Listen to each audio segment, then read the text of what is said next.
There are two ways a record label can tell whether your followers are real or fake. Or maybe you've just been doing some weird techniques like following and unfollowing, or you've got a bot that views lots of Instagram stories to be able to get your followers. So your followers are kind of like semi-real. They are real people, but they're not engaged. They just followed you for the wrong reasons. And those two things are your content itself and your activity, like the stats and the numbers and that kind of thing. And to start with, you've got the content, and the content comes through the intricacies of what you post.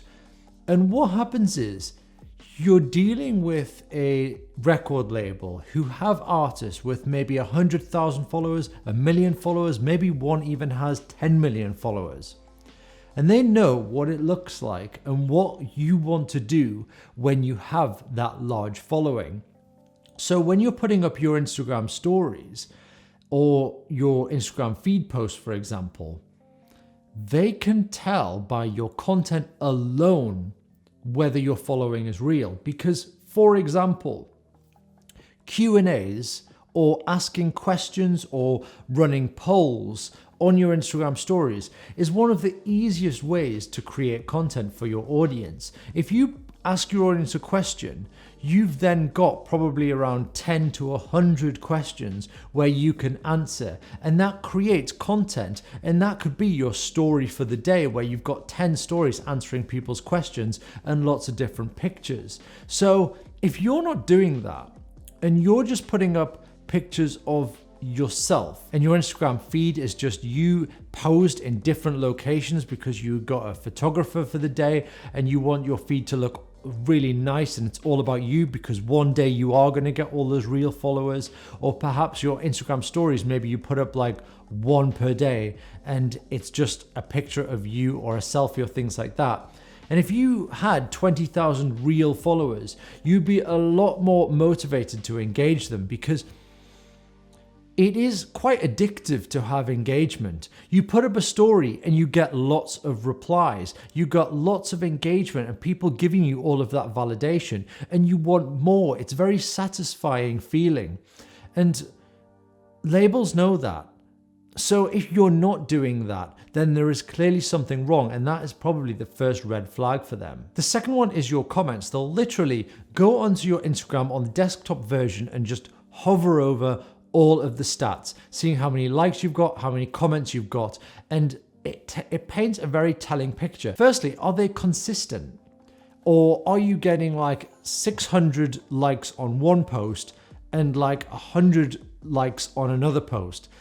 That is either a not very engaged audience or the numbers are fake. So you've gone to a company and said, I want 10,000 followers, and they're just running bots through your account, making sure you get the likes. Again, with the comments, how many comments are you getting? And what do they look like? What do those engaged people look like? Are they from your town? Are they from the same country? Or have you been advertising to the wrong countries and therefore you've got lots of random people commenting random things to get your engagement up? There are also engagement pods available where they exchange comments and engagement. So someone will say, I've just put a post up, go and comment. And people will say, I really like that top, it suits you. Or they will say something specific about what's going on in the picture. Again, intricacies. You can tell if you go onto a fake account versus a real account what it looks like. If there are just tons of emojis in the comment section, no one's asking a question because they don't want to reply because they're from a engagement pod. But if you're getting a lot of questions and people asking you things about what's happening in the picture, maybe they're referring to things from other posts and things like that, then the likelihood is they are real followers. If it's just in isolation with just emojis, people saying it looks great, no negative comments at all, chances are it's fake. The third thing is, are your followers still increasing? Because they don't just disappear overnight. Whether you're getting followers from a successful YouTube channel or you are getting followers from Spotify and they're listening to you and coming across that way, wherever it is, that should be there. And say they're not, maybe your YouTube channel died, there will be some kind of word of mouth at least. If your following is real and you're putting up good content and posts and people are viewing it, there will be a small percentage of people sending it to a friend saying, you've got to go listen to this artist, you've got to go and see his content, something like that. Word of mouth still will exist.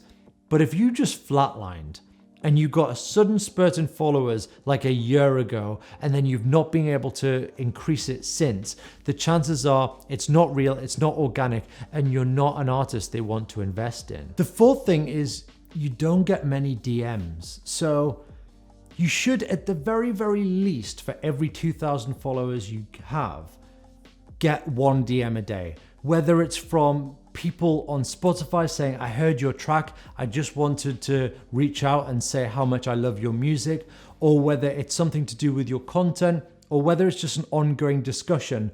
For every 2,000, you should get at least one, because that shows that it's real and people are engaged and people want to know you. And number 5, they'll look at the location of where your followers are.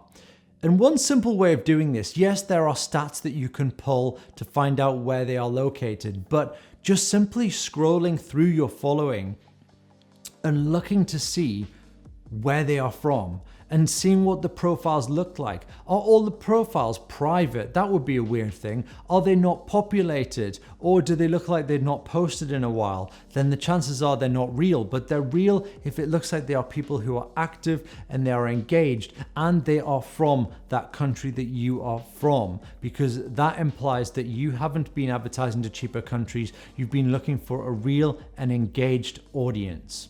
And the final one is, have the answer to the question, where did your followers come from?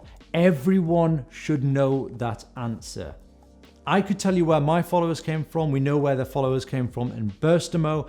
And it is so easy because you start off with no followers and then something takes off.